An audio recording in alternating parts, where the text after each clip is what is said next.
বর্তমানে আছেন অত্র সদস্য সচিব ইমরান আলী।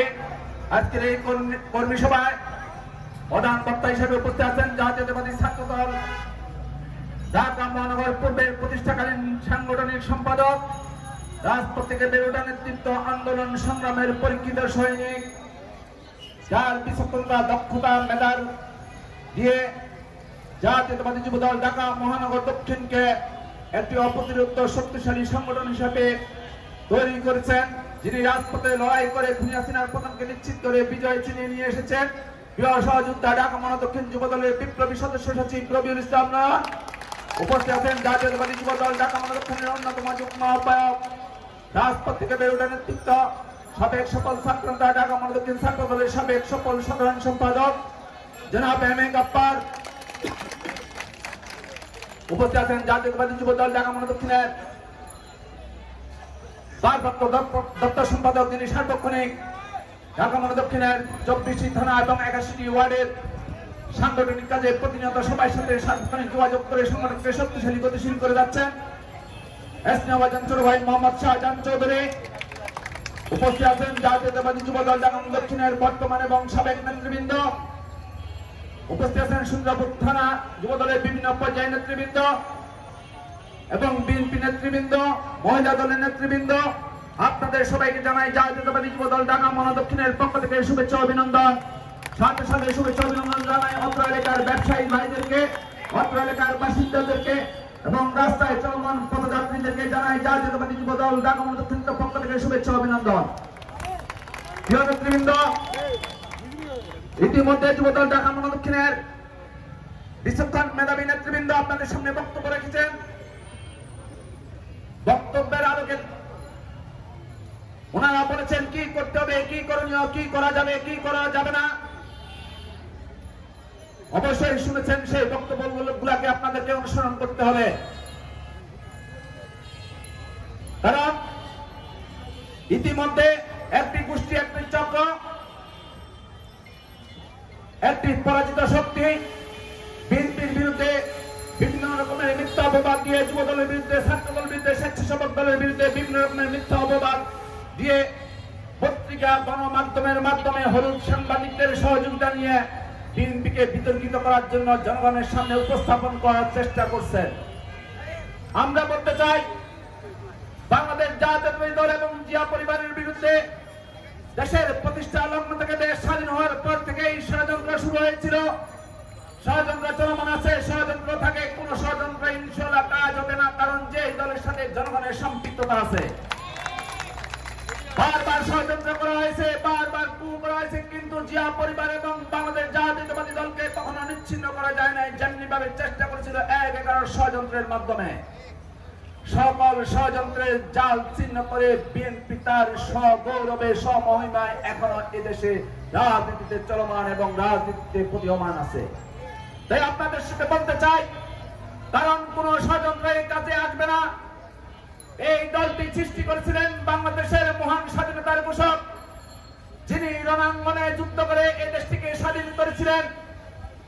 যখন এদেশের রাজনীতিবিদরা বাংলাদেশ ছেড়ে পালিয়ে গিয়েছিলেন পাকিস্তানিদের আক্রমণের মুখে, যখন স্বাধীনতার কথা যে নেতাটি বারবার মানুষকে বলেছিলেন, স্বাধীনতার গল্প শুনিয়েছিলেন, সেদিন পাকিস্তানিদের কাছে সেই নেতা আত্মসমর্পণ করেছিলেন, দেশ ছেড়ে পালিয়ে গিয়েছিলেন পাকিস্তানে। সেই মুহূর্তে হাত ধরছিলেন তৎসময়ের মেজর জিয়া। সে কারণে জনগণ জিয়া রহমানকে ভালোবাসে, কারণ যখন বাংলাদেশের জনগণ দিশেহারা ছিল, কোথায় যাবে, কি করবে 71 সালে, সেই মুহূর্তে চট্টগ্রামের কালুঘাট থেকে ঘোষণা দিয়েছিলেন, আমি মেজর জিয়া বলছি, আমি বাংলাদেশের স্বাধীনতা ঘোষণা করছি। এই ঘোষণার মধ্যে দিয়ে দেশের ছাত্র, যুবক, কৃষক সবাই আশ্বস্ত হয়েছিলেন যে একজন মানুষ আছে বাংলাদেশের জনগণের পক্ষে কথা বলে, বাংলাদেশের জনগণকে রক্ষা করবে, এই দেশকে স্বাধীন করবে। সেই বিশ্বাস এবং আস্থার মধ্য দিয়ে জিয়া রহমান বাংলাদেশকে স্বাধীন করে এদেশের জনগণ কাছে উপহার দিয়েছিলেন। সেই কারণে জনগণ জিয়া রহমানকে এত ভালোবাসেন। সেই স্বাধীনতার পরবর্তী জিয়া রহমান ব্যারাকে ফিরে যান, রাজনীতিবিদেরা রাষ্ট্র ক্ষমতায় আসেন, লুটপাট শুরু করেন, একদলীয় বাকশাল কায়েম করেন, সকল রাজনৈতিক দলকে নিষিদ্ধ করে। স্বাধীনতার মূল মন্ত্র ছিল বহুদলীয় গণতন্ত্র, স্বাধীনতার মূল মন্ত্র ছিল গণতন্ত্র, স্বাধীনতার মূল মন্ত্র ছিল মৌলিক অধিকার সবকিছু ভুলে গিয়ে এই মুজিব বাহিনীর শাসন শুরু করেন বাকশালে। সকল রাজনৈতিক দল নিষিদ্ধ করেন, সকল সংবাদপত্র নিষিদ্ধ করে একদলীয় বাকশাল কায়েম করেন, মানুষের মৌলিক অধিকারগুলো হরণ করেন, মানুষের কণ্ঠ রোধ করেন, জনগণের মধ্যে চাপা ক্ষোভের সৃষ্টি হয়। সেই ক্ষোভের বই প্রকাশ করে ৭৫-এর ১৫ই আগস্ট।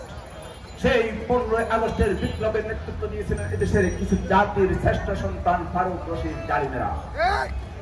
তাদেরকে যে যাই বলুক, আমি বলি তারা জাতির শ্রেষ্ঠ সন্তান। সেদিন তারা জাতিকে একটি ফেরাউনের হাত থেকে রক্ষা করেছিলেন। আর ৭ই নভেম্বর সিপাহী জনতার বিপ্লবের মাধ্যমে আমার আদর্শের জনক শহীদ প্রেসিডেন্ট জিয়াউর রহমানের পুনরায় বাংলাদেশের হাল ধরতে হলো। বাংলাদেশ যখন একটি জাহাজে ক্যাপ্টেন শূন্য অবস্থায় যখন দিক বিদিক শূন্য হয়ে থাকে, ৭ই নভেম্বর বাংলাদেশ সে অবস্থায় পড়েছিল। জিয়াউর রহমান আবার বাংলাদেশের হাল ধরলেন। তিনি হাল ধরে বাংলাদেশে চষি বেড়ালেন, রূপসা থেকে পাতুরিয়া, টেকনাফ থেকে তেতুলিয়া, সারা বাংলাদেশে গেলেন, জনগণের সাথে কথা বললেন, জনগণের সুখ দুঃখের কথা শুনলেন, জনগণকে জিজ্ঞাসা করলেন কি করতে হবে, কি করণীয়, কি করলে আপনারা শান্তিতে থাকবেন, কি করলে বাংলাদেশকে এগিয়ে নিয়ে যাওয়া যাবে। শহীদ প্রেসিডেন্ট জিয়াউর রহমান মুসলিম বিশ্বের সহযোগিতা চাইলেন। ওআইসি সম্মেলনে গেলেন, সেখানে মুসলিম বিশ্বকে বললেন আমাকে কাজ দাও, আমার দেশে হাজার হাজার লক্ষ লক্ষ বেকার যুবক আছে, তারা সাহায্যের হাত বাড়িয়ে দিল। সেই জিয়াউর রহমানের শাসনামলে শুরু হলো বাংলাদেশ থেকে শ্রমিক রপ্তানি। এই শ্রমিক রপ্তানির মাধ্যমে আজও বাংলাদেশ টিকে আছে। বাংলাদেশের সবচেয়ে রেমিটেন্সের বড় খাতটি হলো কর্মসংস্থান। সেই শ্রম বাজার থেকে সেই রেমিটেন্সের আজও আসে। বাংলাদেশে যে কোটি ভালো উদ্যোগ আছে, সব কোটি উদ্যোগের প্রণত হলেন শহীদ প্রেসিডেন্ট জিয়াউর রহমান।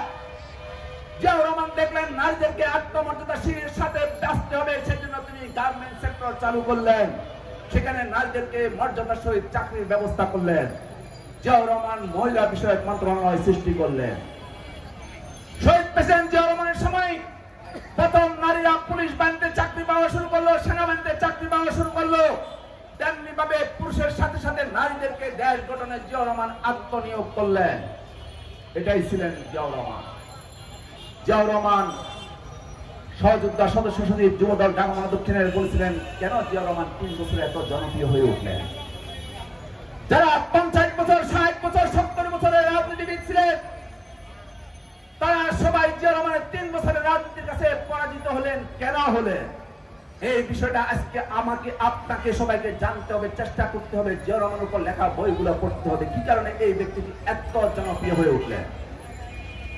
জিয়াউর রহমানের যারা রাজনৈতিক প্রতিপক্ষ, যারা শত্রু, তারা জিয়াউর রহমান নিয়ে কথা বলতে পারে না, তার চরিত্র নিয়ে কথা বলতে পারে না, তার নৈতিকতা নিয়ে কথা বলতে পারে না, তার বিন্দু মাত্র ১ পয়সা দুর্নীতি তারা খুঁজে পান না। এই কারণেই তিনি আমার আদর্শের জনক, এই কারণেই তিনি এত জনপ্রিয়।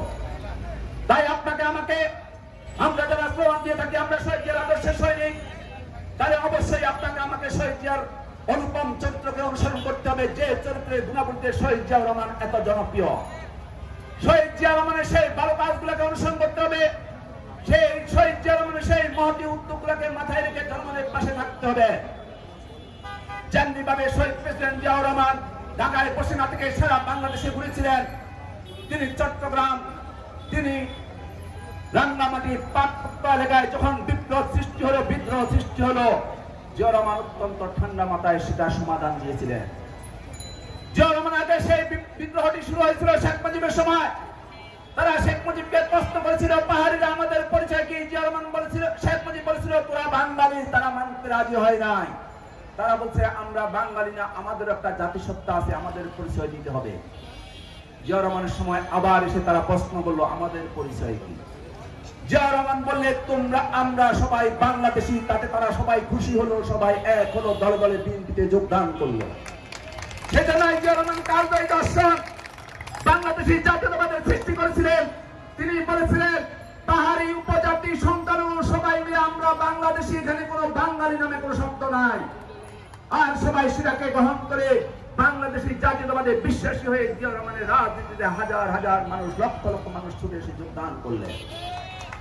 সেখানে আওয়ামী লীগের পতন হলো, রাজনৈতিকভাবে পতন হলো।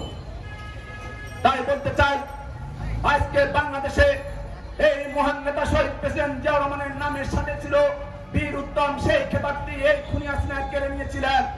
জিয়াউর রহমানের নামে ছিল মহান স্বাধীনতার ঘোষক, বইয়ের পাতা থেকে মুছে দিয়েছিলেন। কিন্তু জিয়াউর রহমানের নাম এদেশের 18 কোটি জনগণের হৃদয়ের মনে কোটা থেকে 1 সেকেন্ডের জন্য মুছে দিতে পারে নাই, কারণ এদেশের মানুষ জিয়াউর রহমানকে ভালোবাসে। জিয়াউর রহমান বলছিলেন, মঞ্চ নয় মাঠ, কথা নয় কাজ, ব্যক্তির চেয়ে দল বড়, দলের চেয়ে দেশ বড়। এই কারণে জিয়াউর রহমান এত জনপ্রিয়। তাই জিয়াউর রহমানের পথ অনুসরণ করে আদর্শের জননী পথ হেঁটেছিলেন। যখন বাংলাদেশে আবার স্বৈরাচারী সরকারের আবির্ভাব ঘটল, এই গণতন্ত্র হত্যাকারী স্বৈর শাসক এরশাদ যখন বন্দুকের নল দিয়ে বাংলাদেশের রাষ্ট্র ক্ষমতা দখল করলেন, সেদিন আবার জনগণের দাবিতে, এদেশের মানুষের গণদাবিতে বেগম খালেদা জিয়া রাজপথে নেমে আসলেন। শিশু সন্তানদেরকে স্কুলের বারান্দায় করিডোরে রেখে গণতন্ত্রের জন্য লড়াই শুরু করলেন। 9 বছর লড়াই করে তিনি বাংলাদেশ থেকে স্বৈরাচারী এরশাদকে মুক্ত করলেন। স্বৈরাচারী এরশাদের ধ্বংসস্তূপের উপর বেগম খালেদা জিয়া গণতন্ত্রের পতাকা উড়ালেন।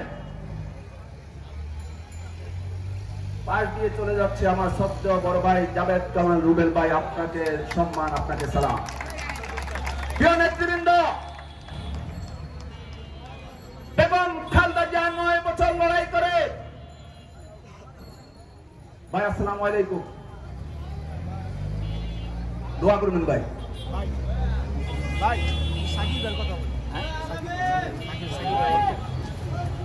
ভাই আসেন। বেগম খালেদা জিয়া 9 বছর স্বৈরাচারের সাথে লড়াই করে এক মুহূর্তের জন্য আপোষ করেন নাই। সেজন্য তিনি আপোষহীন দেশনেত্রী হিসাবে সারা বাংলাদেশের মানুষ কাছে প্রশংসিত হয়েছিলেন। সেজন্যই আমার নেত্রীর নামের সাথেই শুধু লেখা যায় আপোষহীন দেশনেত্রী বেগম খালেদা জিয়া, অন্য কারো নামের সাথে না। আমার নেত্রী বেগম খালেদা জিয়া এই এরশাদের বিরুদ্ধে লড়াই করে বাংলাদেশের জনগণকে সংসদীয় গণতন্ত্র উপহার দিয়েছিলেন। বাংলাদেশের প্রথম নারী প্রধানমন্ত্রী হয়েছিলেন আমার আদর্শের জননী বেগম খালেদা জিয়া। এরশাদ বিবিসির সাথে সাক্ষাৎকারে বলেছিল, বিবিসির সাংবাদিক প্রশ্ন করেছিলেন, আপনি পরাজিত হওয়ার কারণটা কি? তিনি বলেছিলেন, একজন নারীর কাছে আমি হেরে গিয়েছি। সেই মহিষী নারীটি ছিল আমার আদর্শের জননী বেগম খালেদা জিয়া, অন্য কেউ নয়।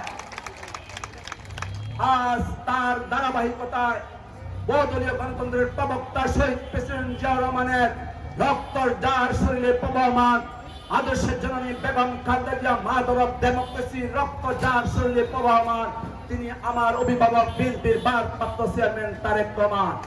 কারণ এমন কোন সন্তান নাই যার পিতামাতা দুজনেই রাষ্ট্রপ্রধান ছিলেন। তিনি হলেন বিএনপির ভারপ্রাপ্ত চেয়ারম্যান জনাব তারেক রহমান, যার পিতা ছিলেন স্বাধীনতার ঘোষক প্রথম রাষ্ট্রপতি এবং বাংলাদেশের প্রেসিডেন্ট। তিনি তারেক রহমান, যার মাতা ছিলেন বাংলাদেশের প্রথম নারী প্রধানমন্ত্রী, আপোষহীন দেশনেত্রী mother of democracy Begum Khaleda Zia, তার জ্যেষ্ঠ সন্তান তারেক রহমান। এই জন্যই তারেক রহমানের গণতন্ত্রের প্রতি এত দরদ, মানুষের ভোটের অধিকারের প্রতি এত দরদ, জনগণের প্রতি এত দরদ। সেজন্যই তারেক রহমান তিনি জনগণকে কমিটমেন্ট করেছিলেন, বলেছিলেন, আমি বাংলাদেশে আর দিনের ভোট রাতে হতে দেব না, আমি বাংলাদেশের জনগণের ভোটের অধিকার ফিরিয়ে দেব, আমি বাংলাদেশের জনগণের গণতান্ত্রিক অধিকার ফিরিয়ে দেব, এদেশের জনগণের মৌলিক অধিকার ফিরিয়ে দেব।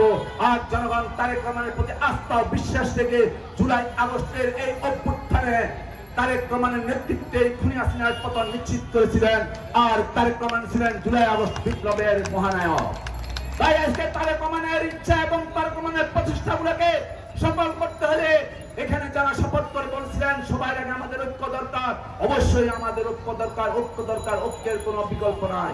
তারেক রহমান 31 দফার বাইরেও প্রতিনিয়ত জনগণের কথা চিন্তা করে তিনি গত 4-5 দিন আগে আরেকটি কথা ঘোষণা দিয়েছেন জনগণের কল্যাণে। তিনি বলেছেন, প্রত্যেকটা পরিবারের জন্য একটি করে ফ্যামিলি কার্ড দিবেন যদি বিএনপি, জনগণ যদি নির্বাচিতভাবে বিএনপিকে ক্ষমতা দেয়।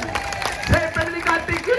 সেই ফ্যামিলি কার্ডটি পাবে পরিবারের নারী, পরিবারের গৃহকর্ত্রী। কারণ তিনি বাচ্চাদের চিকিৎসার ব্যবস্থা করতে পারবেন সেই কার্ডের মাধ্যমে, তিনি সন্তানদের শিক্ষার ব্যবস্থা করতে পারবেন সেই কার্ডের মাধ্যমে। এটা কেবল তারেক রহমানের পক্ষে সম্ভব, চিন্তা করাটা জনগণের পক্ষে। অন্যদিকে খুনি মাফিয়া হাসিনা ভারতবর্ষ বসে এখনো কিভাবে বাংলাদেশে সে রাষ্ট্র ক্ষমতা দখল করবে সেই স্বপ্ন দেখে গতকাল ফেসবুকে লিখেছে, দেখলাম দেখালেন একজন বড় ভাই, এই হাসিনার মন্ত্রী কর্নেল ফারুক খান বলেছেন, ভুল করেছি, ক্ষমা চাই জাতির কাছে, হাসিনার নেতৃত্বে আওয়ামী লীগ করে দ্রুত হাসিনার নেতৃত্ব পরিবর্তন করে আওয়ামী লীগের সংস্কারে নেতৃত্ব পরিবর্তন করা দরকার। এগুলো আমরা বিশ্বাস করি না। এরাও হাসিনার উচ্ছিষ্ট ভূমি, এরা কোন গোয়েন্দ সংস্থার তোপে এসব কথা বলতেছেন যে সাজে আসেন আওয়ামী লীগকে আর বাংলাদেশের মাঠে নামতে দেওয়া হবে না। এরা গণতন্ত্র হত্যা করছে, এরা আপনার আমার সহযোদ্ধাকে হত্যা করছে, সূত্রাপুরের ছাত্র দলের বিপ্লবী সাবেক সভাপতি পিন্টুকে ঘুম করেছে, এরা সাংগঠনিক সম্পাদক সম্রাটকে ঘুম করেছে, সোহেলকে ঘুম করেছে। এদেরকে বিশ্বাস করা যাবে না। এই মঞ্চে উপস্থিত জাভেদ কামাল রুবেল ভাই, কবি নজরুল কলেজের ছাত্র সংসদের দিকে, ওনার উপর কি অমানসিক নির্যাতন হয়েছিল, ওনার সাথে যারা থাকে শুধু তারা জানবে, অন্য কেউ জানে না। এই লোকটি কথাটা অসুস্থ, আমরা এগুলা ভুলে যাব না। আমরা ভুলে যাব না হাসিনা তোমার অপশাসনের কথা, দুঃশাসনের কথা, বাংলাদেশের শেয়ার মার্কেট থেকে হাজার হাজার লুট করে টাকা লুট করে নেওয়ার কথা আমরা ভুলে যাব না। এই শেয়ার মার্কেটে সর্বস্ব হারিয়ে কত পরিবার নিঃস্ব হয়ে গেছে, কত পরিবার আত্মহত্যা করেছে, এগুলো আমরা ভুলে যাব না। আমরা আমাদের সহযোদ্ধাদের হত্যার বিচার চাই, সকল সহযোদ্ধার হত্যার বিচার বাংলা মাটিতেই হবে। যতক্ষণ পর্যন্ত শহীদ জিয়া সৈনিকেরা বেঁচে আছে, তারেক রহমানের নেতৃত্বে যারা ঐক্যবদ্ধ থাকবে, ততক্ষণ এই বাংলাদেশে খুনি হাসিনার বিচার হবে হবে হবে। তাই আপনাদের প্রতি উদাত্ত আহ্বান, আবারও সেই কথাটাই বলবো, শহীদ জিয়ার আদর্শের সৈনিক হিসাবে শহীদ জিয়ার মতো একজন পরিচ্ছন্ন রাজনৈতিক নেতা না হয়ে একজন পরিচ্ছন্ন কর্মী হওয়ার জন্য সবার প্রতি আহ্বান থাকবে।